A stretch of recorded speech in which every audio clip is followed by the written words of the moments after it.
problem now on arrival of the belts. There is a lot of chaos when the planes lands there.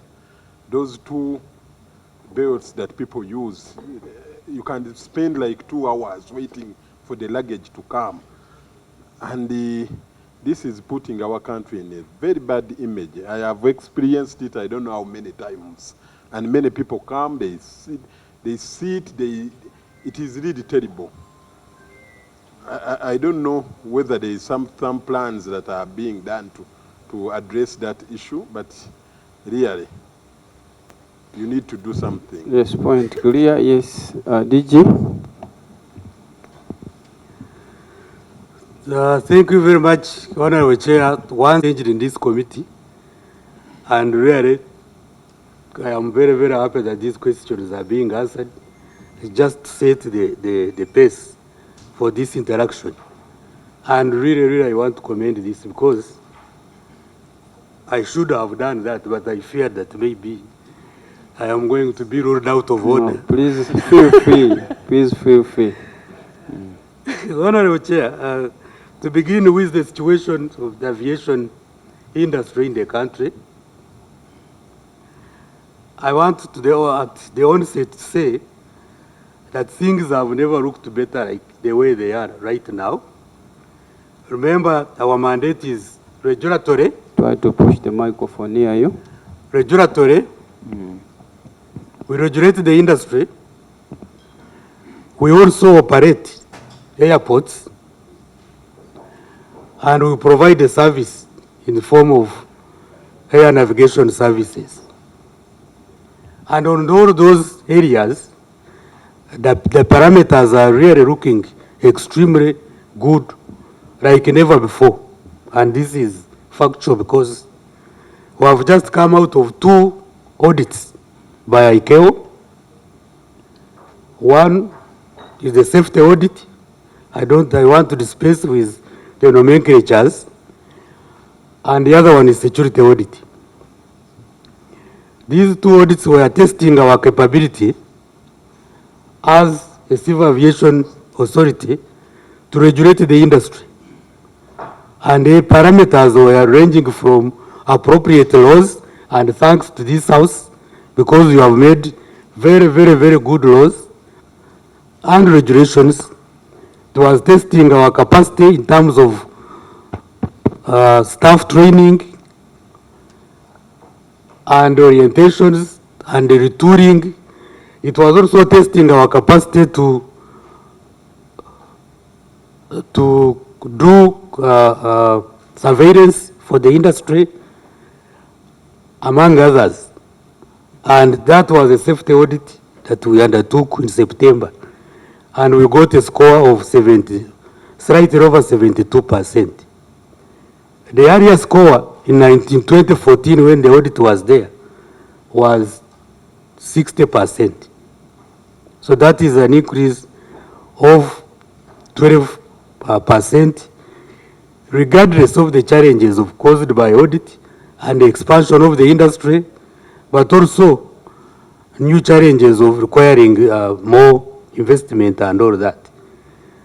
Safety audit, we also had it immediately after that audit in January 2024. And that audit also had actually been expanded in many areas of audit.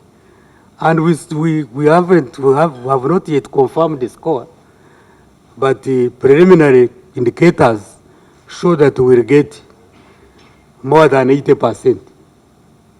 So, as far as the regulatory function is concerned, oversighting the industry, we have never been in a better position like now. We've just been to ICAO, and on all parameters, they are commending us and encouraging us to continue moving in that direction. Having said that, Honorable Chair, the other big mandate is about management of the airports, operating the airports, but also providing services like air navigation services. Regarding air navigation services, we've been doing extremely well. And we are part of the showcasing areas on the African continent, but also globally, because we are ahead in many areas, like making air navigation harmonious, and so on and so forth. So that area, we are also doing well. As a matter of fact, we are actually chair and president of the safety group of the whole of African region. I am the chair of that region. So that is air navigation. But we also go to management of airports. I'm very, very, very glad, and the team is very happy that a lot of commendations are coming from the members of parliament and also members of the public, actually, for what we have been able to do in spite of our meager resources that we have on Entebbe International Airport. And I want to tell honorable members and the country that we are not stopping on those improvements. I think you see quite a lot of buildings coming up. And as I said earlier on, you'll be seeing in the press, we are hoping to give this country a Christmas gift of an expanded terminal, 20,000 square meters, in addition to the current 30,000 square meters, to make it 50,000 square meters of terminal building, terminal capacity. And that will give us at least a comfortable figure, handling a comfortable figure of passengers of 3.5 million passengers per year. We also have other expansion programs. But we don't just expand, Honorable Chair. We are also putting in state-of-the-art technologies in terms of display, in terms of signage, in terms of other facilities of the airport. And that is not a very cheap thing to do. It's extremely expensive, but we'll keep improving. At least every year, you will see something in addition, adding to the current facilities. Honorable Chair, there are issues, of course, in all those, and I am glad that you have even seen the magazines and other credible international reports coming up and ranking us as one of the best civil aviation, yes, but also facilitated airports in some way. All airports, by the way, have challenges. And all airports are being renovated. When we sat, we could not see ourselves being left behind, because even in the region, you can see what is going on. Go to Dar es Salaam, you find people renovating and expanding. Nairobi, you saw it the other way. Kigali, same thing. So we don't want to be left behind, and we want also we will be bringing pictorials of what we want to do to harmonize the current and the new structures. I want also to tell you that our cargo center, there is no any other cargo center that you can have of similar facilitation and state-of-the-art equipment in the region, this very region, but also in most parts of Africa. Of course, there are some parts that have that cargo center. But our cargo center with its apron is a very, very, very good cargo center. And of course, recently we are completing a fuel hydrant, a common user hydrant, that is going to supply fuel in a common way, not these other few browsers that you always see. So it will be one common user. As you are trying to summarize, so let me summarize. I am sure that we have said this. Let me first have, is it Kwizera? My name is Kwizera. Yes, Kwizera. And I come from Uchisoro. That's it. Chairman, I can see the ED is very positive to talking praises and about the measure of being the best or among the best. What is the measure? Because you would be telling us that this is the best and the bad is like this. Then we see, we measure for ourselves. Because when you look at the Civil Aviation Authority, which is Uganda Civil Aviation Authority, is now focusing more on international business, and he forgets that we also want to use domestic flights. Okay. And then how much money has he spent on pleasing international people and the local people, and how many international flights have since abandoned it, coming to Entebbe, and the reason is why. Okay. Thank you. Please. No, if I can first complete this, Yes, the area sets, then I come to Honorable Kwizera's question. Honorable Chair, there are things that we have not done admittedly. Because we are managing, some of the systems are too old, like that, this current terminal building was built in 1972. With systems that cannot be really updated in some cases, like that lift you are talking about. We are trying to harmonize the two buildings by making big improvements, and we are coming to that stage where we shall harmonize the new and the old. The current lift, Honorable Pin, is really big challenge to us, because these are structures, these are facilities of 1970.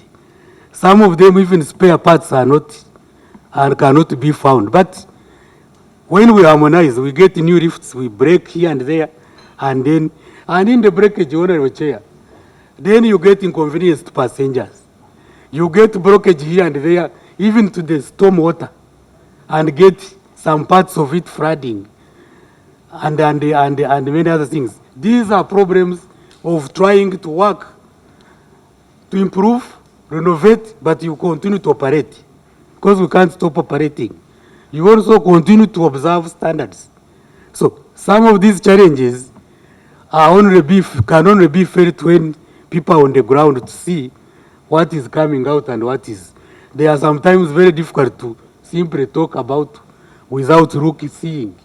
But we are managing. I want to say that there were no destruction of properties in some parts of the areas that were flooding. Clarification from Pindi. Chair, you see, I'm so... Not just lifts, but even escalators in the new building. But no, we have lifts, we have very good lifts, and bigger lifts in the...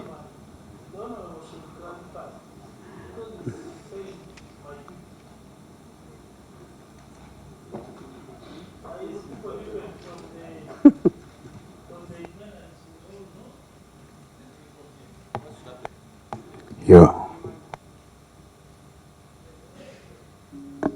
Mr. Chairman, the Honorable Mpini should clarify, because he's saying my people.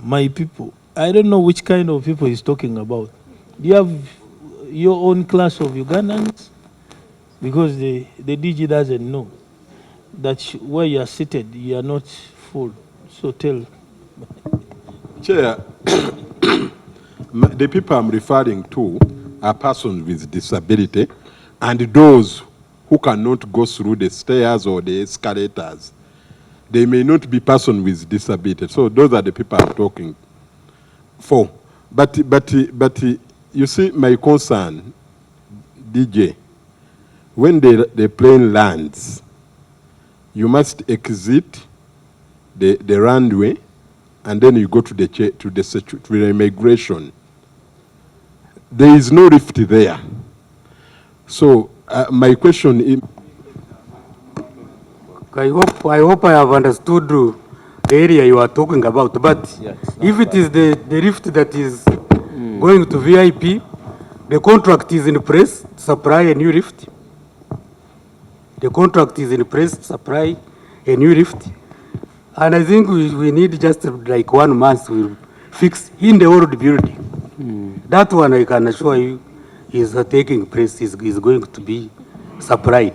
The new lift to the structure that is leading to the current VIP. Okay. For the new buildings, we have really adequate lifts, and we took into account the disabled. The old building, Chair, The old buildings were not very much prominent, were not pronouncing. I think the disabled and lifts were not one of the major issues, but we tried. Does not lead to the current VIP. There is that tiny one near the escalator. If you are not using the escalator, you use that one. Yes, that's what I'm saying. There are two lifts. But there is another one for the VIP. So the VIP we are putting, even that one we are putting another Chair, one. procedure. Okay. Another lift. Let me have procedure. Yes, Yes, Chair. Honorable Sibambi. Yeah, the matter raised by our colleagues is really passionate and noted, but I think going forward they can talk with the team from the ED. I would suggest that given what we are supposed to cover, Okay. with your consideration, I think maybe we'll proceed. Okay. With the, Yeah, on that matter, I think you have. I appreciate Honorable Mpindi's concerns, and we really are working on it, except that sometimes we have challenges. Honorable Kwizera mentioned measures. Earlier on when he was coming in, I was mentioning actual scores. Actual scores. These are not just scores picked from anywhere. They are done on an international scale. If it is 72% safety, of course it is not 100%. 72 is not 100. That means 28 must have a corrective action plan for continuously working on them. You also talked about upcountry and the money. So, Mr. Chairman, when they are measuring, they are well, whatever they are measuring, do they measure Entebbe only, or they also measure upcountry aerodromes? Please. ICAO will also measure the aerodromes in upcountry. Now, I want to address now this matter of upcountry aerodromes. Upcountry aerodromes, Chair and honorable members,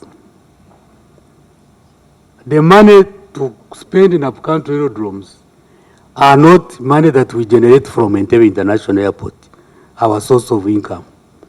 This is actually money that is supposed to come to be appropriated in this parliament and be spent from the government budget, because on their own, they don't make sufficient funds for reinvesting in them. In fact, up to now, they are still depending on some of the monies we generate at Entebbe, which is actually not correct. For that, we shall talk about it when we are considering, because it is part of the Auditor General's report. We have just been renovating, remodeling the runway in Chisoro, and it's very much. From here to Chisoro is $320. From here to Nairobi is $300. So, It's actually same later on you will tell me it's actually longer to go to Chisoro than to Nairobi. Only that is a domestic. Okay. Yes, and even very difficult because there are many carriers. There are not many carriers that go to Chisoro. Okay. Thank you very much. About floods? Yes. About floods. The floods, I did mention here that there were floods in Entebbe, but they did not destroy property because these were mainly in the parking area, only caused by blockages that we continue to see as we renovate many places, drainage, but also increase in rain. The highest millimeters of rain that were experienced in the months of March and April were actually more exceptional, especially in Entebbe, than anywhere else. But we have worked on, opened a few of those drainages, even if we continue to work on them in the main expansion program that we have. But these were just simple challenges. And this water would actually disappear in a short time. But we were overwhelmed by the storm water that came and really clogged our system because of the many expansion activities that are going on. So are you confirming this committee that will never appear again? No, we really don't envisage that. A few areas which were flooding have been worked on, and we continue to work on them. even in anticipation of even bigger storms of water than anywhere else.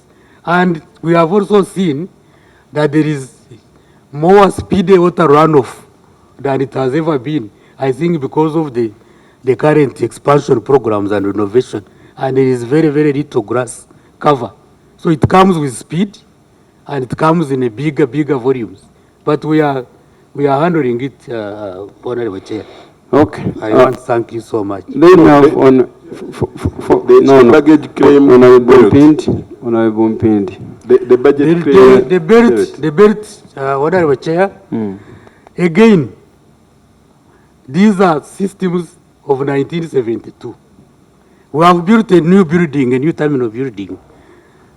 Once it is completed with a belt that actually equals the number of passengers and the baggage that is expected, and of that. Right now we are trying to expand the area where baggage is sorted, is received, baggage make-up area, because it was small, it was very, very small, so that at least for the time being, we solve that problem temporarily. But the bigger problem will be solved when we open the 20,000 square meters of, because we shall separate passengers.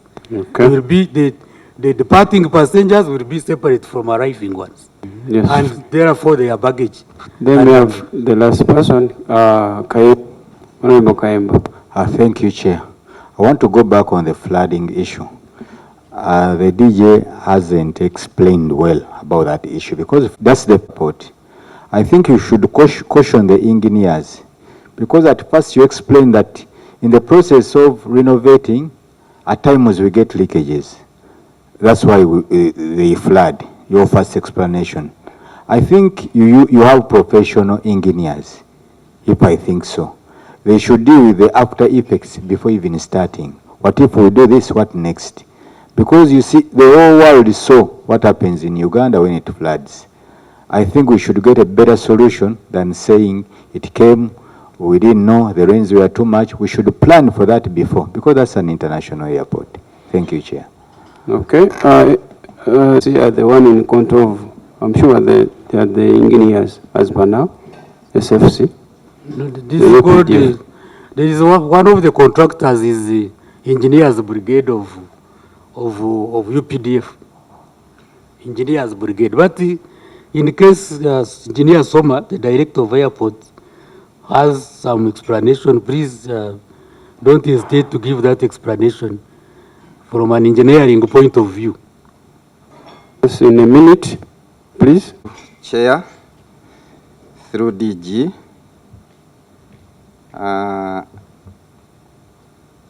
you know that Entebbe International Airport has been upgrading its infrastructure, and one of them was due to a number of traffic of vehicles. We had to increase the area of tarmac. Now, if you recall, as the Director General said, during that period, Entebbe International Airport received 30% of the total rain in the country. 30% only in Entebbe. So, this definitely had to overwhelm the system. However, there is a systematic upgrade of our drainage system, which is ongoing, and we believe that very soon, when it is completed, even while we undergo such challenges, this will not easily occur. So this is the current situation. Maybe I can go to the belts, which you have been talking.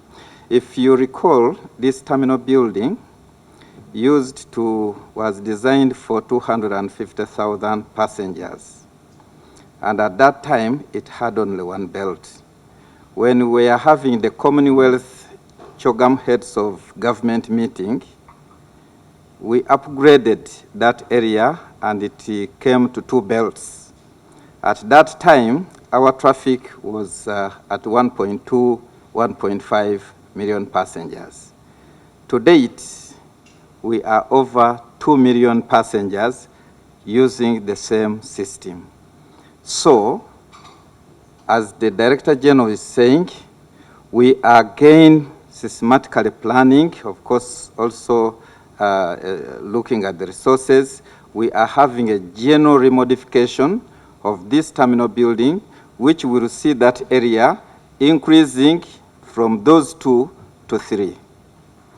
So that again is going to enhance, but that will not be still a total solution. As I have always told you that at your arrival, when you arrive, before you reach the port health, we can only accommodate 78, 75 passengers. Only one flight is more than 100, more than 200. Now, at the immigration area, we can only accommodate 150. Only Emirates has over 300 passengers. So even if you are whichever expert, that congestion, you will not remove it very easily. The only thing you can do is systematic rearrangement to try to see that people are facilitated to pass through. But also, due to the infrastructure construction, you will see that where we put the luggages or the baggages when they come from the aircraft is just at the belt. So, and yet the passengers who are coming, they are also coming just immediately at the belt. If you have gone to other airports, you will see that by the time you walk to reach where you are going to collect your baggage, it is already enough time for your baggage to have arrived at the carousel. We need to understand this challenge at Entebbe International Airport. Thank you very much. Okay. Members, I think we have had enough engagement on this. Let's go to. I just want to give a comment on the floods, Mr. Chairman. They may have only one Sechans. They may have only one person on this. Honorable Sechans. Thank you very much, Chair. Chair, engineer is an engineer. We are members of Parliament. For you are technical in this. Honorable asked you about the floods, and I've heard your explanation.